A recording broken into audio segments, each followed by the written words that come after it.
Olá pessoal, sejam bem-vindos de volta ao canal e mais uma vez vamos abrir a caixa de Pandora. Hoje para mergulhar profundamente no misterioso caso da Micaela Hurt. Ela e seu marido estavam em uma ilha paradisíaca para curtirem a lua de mel deles quando algo trágico e inesperado aconteceu. E antes de você continuar assistindo esse vídeo, vou pedir para você não se esquecer de deixar um like aqui para mim, também se inscrever no meu canal. A gente está quase chegando a 40 mil inscritos, então vou pedir muito o apoio aí de cada um de vocês. Não se esquece de se inscrever no meu canal, porque tudo isso apoia bastante aqui a criação de novos conteúdos. E é isso, fiquem comigo até o final do vídeo e bora pro caso de hoje.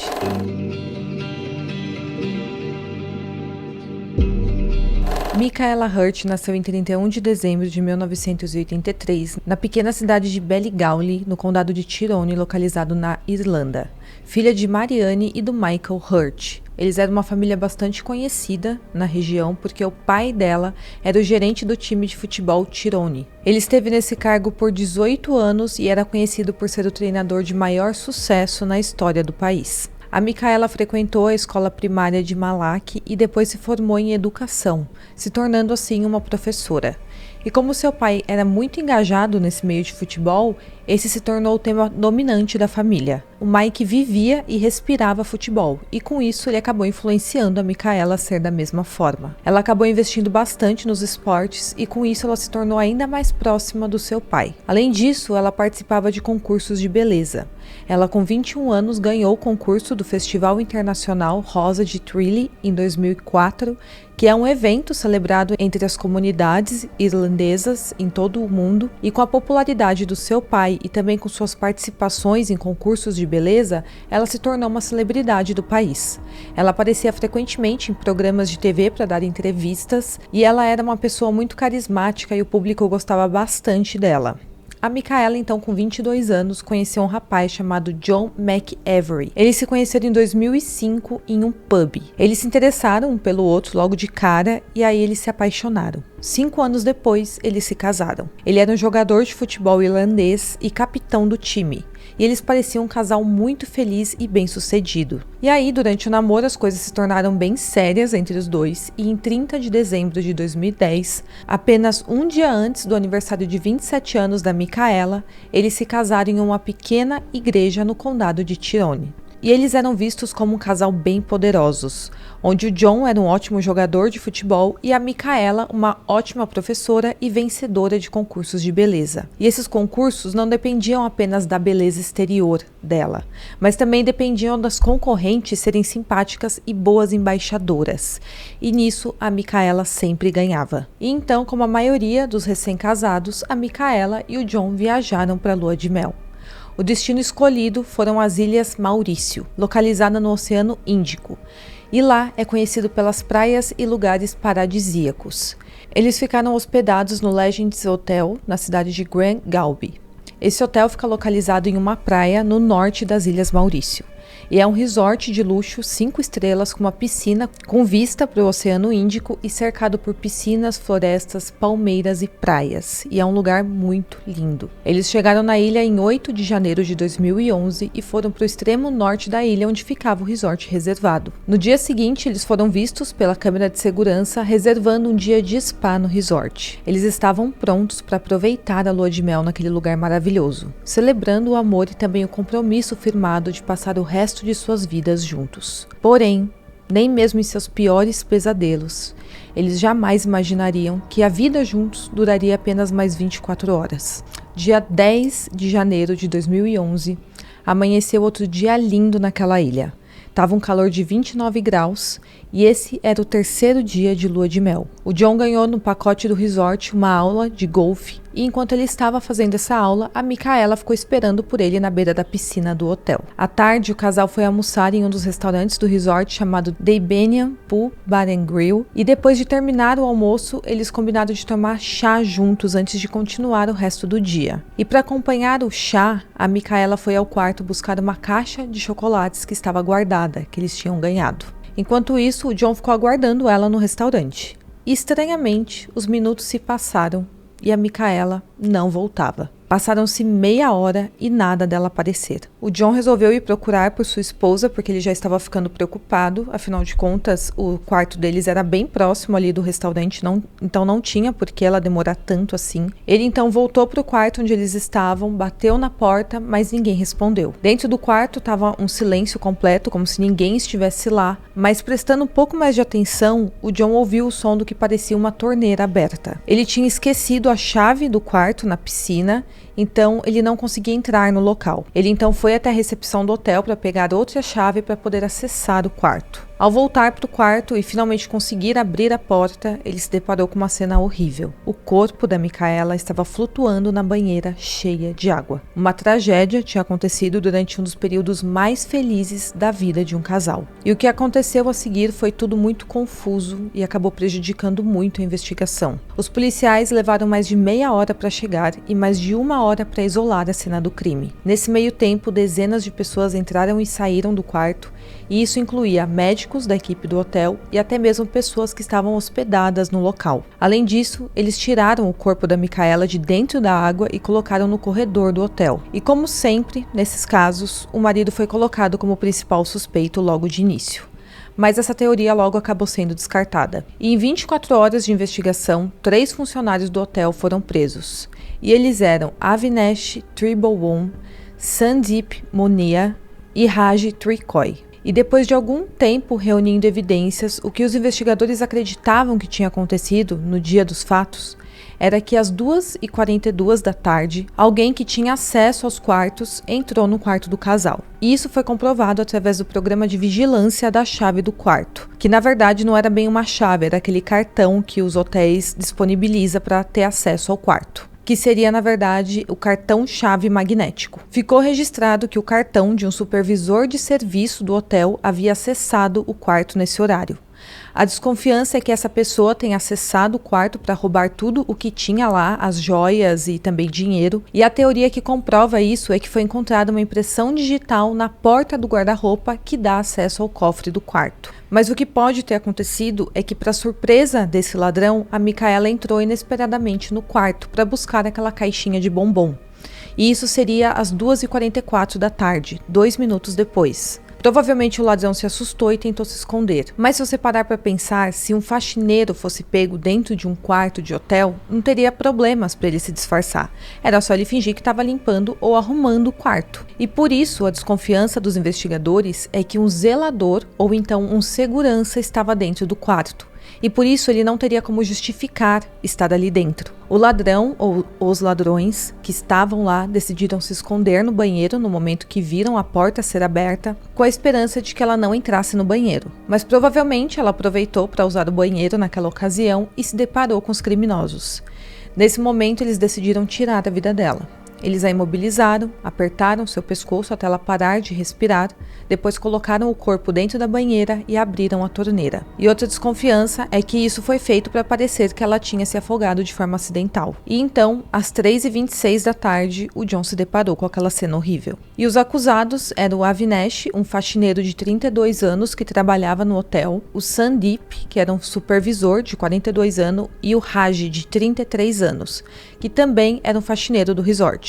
Foi descoberto que os 3 homens usavam as chaves, os cartões magnéticos, para ter acesso ilegal aos quartos dos hóspedes. Foi descoberto também que os 3 estavam roubando os hóspedes, o que fez eles se tornarem os principais suspeitos desse crime. O Avinash e o Sandeep foram acusados de terem tirado a vida dela e o Raj foi acusado de conspiração para tirar a vida dela. Uma semana após o crime, outros 2 suspeitos foram presos sob as acusações de ajudar e incentivar o crime. E esses 2 eram o Dassen, de 26 anos, e o Sinarai, de 39 anos. Ambos eram seguranças do hotel. E após testes de DNA, foi confirmado que o DNA do Dassen foi encontrado no quarto do casal, na cena do crime.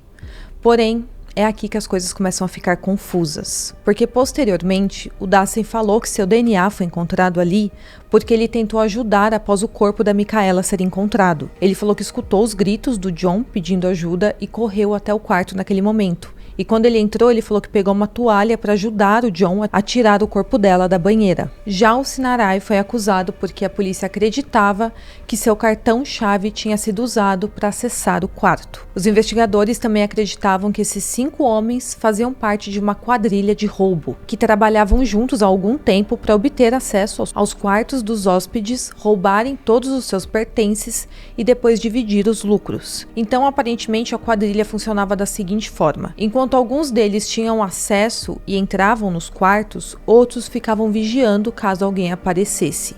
E no final, eles pegavam tudo que tinham roubado e dividiam os lucros. Porém, essa investigação não foi tão bem feita e houve muita confusão na cena do crime, conforme eu falei. Com isso, sem evidência suficiente, a polícia teve que retirar as acusações contra o Sinarai e o Dassen. Eles também não encontraram evidências o suficiente contra o Raj, mas ele só seria colocado em liberdade caso aceitasse testemunhar no tribunal contra o Avinash e o Sandeep. Enquanto isso, o corpo da Micaela foi levado de volta para a Irlanda e um tradicional velório irlandês foi realizado. O funeral ocorreu em 17 de janeiro de 2011, na mesma igreja onde ela tinha se casado menos de um mês antes. O funeral contou com a presença de milhares de pessoas de luto, incluindo a então presidente da Irlanda, o primeiro-ministro e o vice-primeiro-ministro. Uma missa especial foi celebrada simultaneamente nas Ilhas Maurício, liderada pelo sacerdote mais antigo da ilha. O julgamento do Avinash e do Sandeep começou em 22 de maio de 2012.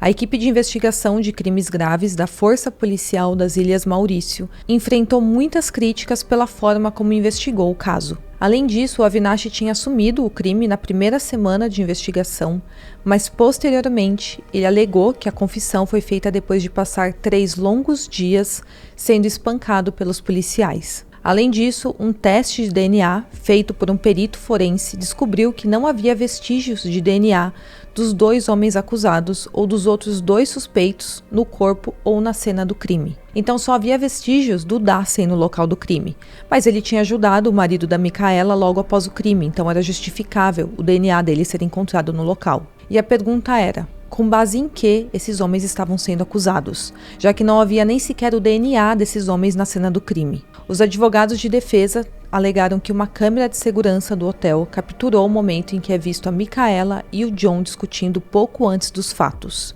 Isso teria ocorrido apenas 15 minutos antes dela ter sua vida tirada. Isso não era uma evidência clara de um crime, de que o John tinha feito aquilo com a própria esposa, mas poderia colocar dúvidas quanto à culpabilidade dos funcionários. E como você provavelmente pode imaginar, os promotores não aceitaram isso como uma evidência.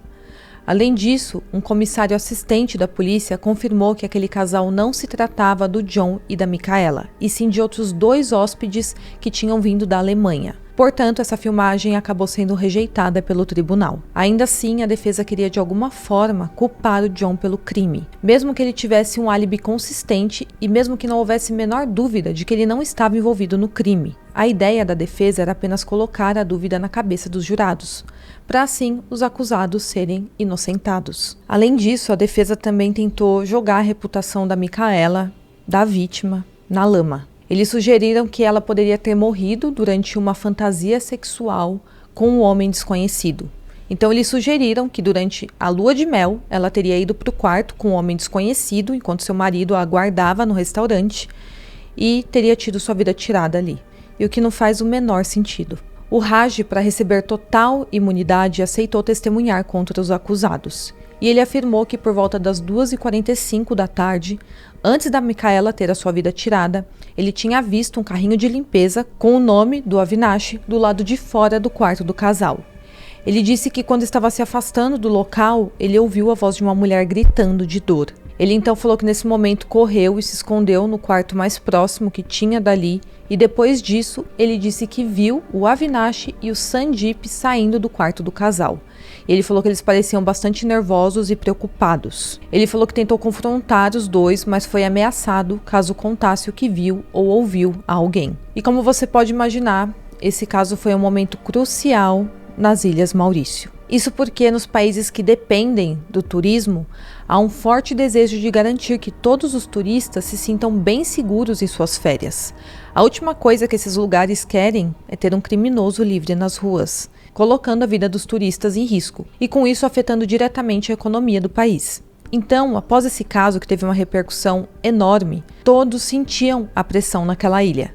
Desde os funcionários do hotel, que agora tinham que trabalhar para ganhar a confiança dos hóspedes, até o presidente do país, que começou a fazer novos discursos defendendo a pena capital. A defesa teve que usar táticas muito pesadas para conseguir se sair bem nesse caso, e eles criticaram bastante a força policial supostamente corrupta da ilha e alegaram que os investigadores tinham escolhido 2 trabalhadores pobres como bodes expiatórios para um crime não resolvido e mal investigado. Agora, infelizmente, há algum nível de verdade por trás dessas afirmações. De fato, a investigação deixou muito a desejar. Eles falharam em realizar as análises básicas de uma equipe de investigação. Eles não conseguiram proteger a cena do crime, não conseguiram tirar impressões digitais de uma carteira supostamente roubada e também não conseguiram encontrar nenhum DNA no local do crime. E com isso eles tinham em mãos um caso muito complicado. A tensão dentro do tribunal atingiu o auge quando a confissão do Avinash, feita poucos dias após o crime, veio à tona. Sem nenhum DNA ou evidência concreta disponível,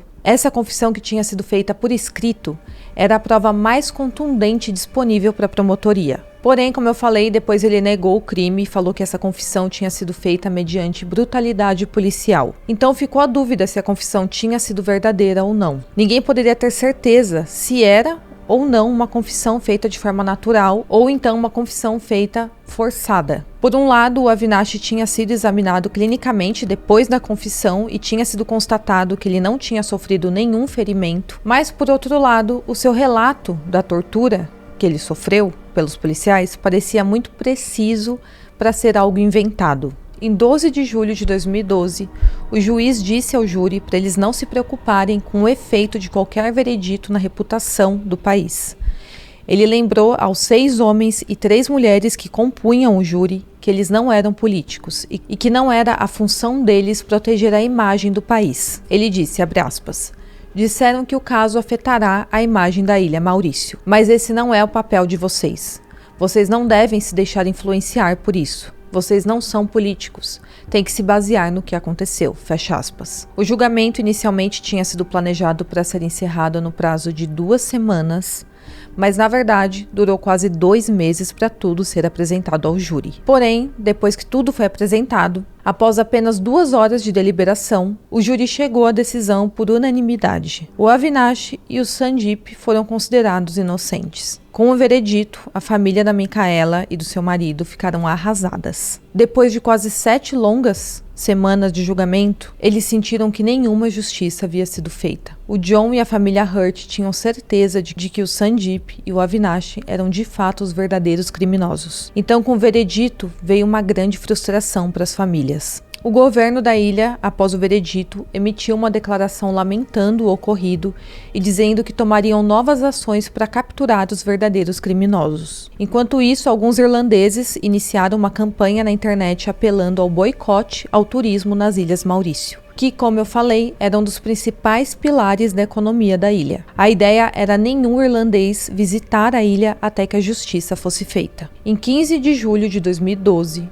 um novo jornal da ilha, chamado Sunday Times, publicou fotografias da cena do crime, do quarto do hotel, incluindo imagens do corpo da Micaela. A primeira página trazia uma fotografia do corpo dela sob um título de matéria exclusiva. Um porta-voz da família do John e da Micaela fez um pronunciamento quanto à insensibilidade com as 2 famílias e também com a dignidade da Micaela. Reagindo a essa publicação, a polícia abriu um inquérito sobre como o jornal conseguiu aquelas fotografias e os policiais invadiram a redação desse jornal na manhã de 16 de julho de 2012, mas não encontraram ali nenhuma fotografia. Em 18 de julho, o diretor-geral do jornal foi preso, mas logo ele foi libertado sob fiança. Muitas mudanças foram feitas após esse julgamento, sendo uma das mais notáveis a mudança nas leis do país. A partir dessa mudança, os suspeitos poderiam ser julgados mais de uma vez pelo mesmo crime. E essa mudança na lei ocorreu por causa desse caso da Micaela. Mas o problema maior disso tudo é que o culpado do crime contra a vida da Micaela ainda estava solto. Ele estava impune. Uma nova equipe de investigação foi criada em agosto de 2012 e foram entrevistadas 38 pessoas, 68 testemunhas participaram de uma reconstituição do crime e 350 amostras foram enviadas para um laboratório na França. Em 27 de dezembro daquele ano, a polícia apresentou um relatório ao diretor do Ministério Público, mas no fim a investigação não foi para frente. Dias viraram meses, meses viraram anos. E até hoje, ninguém foi considerado culpado por esse crime. Em agosto de 2015, após abrir um processo contra o Legends Hotel, o John e familiares receberam o equivalente a 1.006.000 libras. Em novembro do mesmo ano, o John se casou novamente com a Tara Brennan, isso com a bênção da família da Micaela. Em junho de 2021, o governador da ilha concordou em reexaminar a investigação. Mas infelizmente, em 1º de outubro, a testemunha principal, que era o ex-suspeito, o Raj, foi dado como desaparecido. 2 dias depois, seu corpo foi encontrado em um terreno baldio da ilha. Houveram alguns rumores que ele tinha tirado a própria vida, mas como eu falei, é tudo muito estranho e misterioso nesse caso e não dá para saber se alguém fez isso com ele porque sabia que ele agora seria a testemunha-chave do caso ou se realmente ele não aguentou a pressão e acabou tirando a própria vida. As investigações continuaram e em março de 2022, 11 anos depois do crime, um dos ex-suspeitos, o Dassen, que era a segurança do hotel na época dos fatos, foi preso novamente acusado de conspiração para roubo, após o surgimento de novas evidências. Ele foi acusado de conspirar com outra pessoa para roubar o cartão magnético de um quarto do hotel. Isso tudo para cometer furto. Voltando agora para o dia do crime, o cartão-chave foi usado para alguém ter acesso ao quarto do hotel apenas 2 minutos antes da Micaela acessar o quarto. Cada chave magnética tem um código, e aquela chave usada pelo criminoso foi identificada como GMK5, e essa era uma chave usada especificamente pela segurança do hotel. Foi descoberto que de alguma forma o cartão original tinha sido clonado por um cartão falso. O cartão-chave falso foi encontrado e foi verificado em busca de impressões digitais e os resultados confirmaram que o DNA do Dassen foi encontrado nesse cartão magnético. O Dassen alegou para a polícia que realmente tinha pegado aquele cartão, mas tinha entregado para o Sandeep. Porém, logo depois ele alegou que a polícia o torturou para que ele desse esse depoimento. E logo em seguida, suas acusações foram retiradas. O Sandeep também foi preso em 2022 sob novas acusações de roubo de um cartão-chave magnético. E com essas novas prisões, é quase certeza que esses 2 homens faziam parte de uma operação clandestina de ladrões que atuavam ali naquele hotel, na época dos fatos. Porém, infelizmente, a gente ainda não tem um resultado para esse caso. E é claro que uma investigação mal feita e também uma cena de crime não preservada tem impactos irreversíveis em uma investigação. Com isso, até hoje, os familiares da Micaela não encontraram respostas para o que de fato aconteceu durante sua lua de mel. E quem fez isso com ela? Agora eu quero saber a sua opinião. O que você achou? Você acha que os acusados são culpados ou não? Eles foram realmente bodes expiatórios pegos pela polícia, só para tentar dar uma solução para esse caso? Eu quero muito saber sua opinião, deixa aqui nos comentários para mim, espero que vocês tenham gostado, não se esqueça de curtir, de se inscrever no meu canal e até o próximo caso.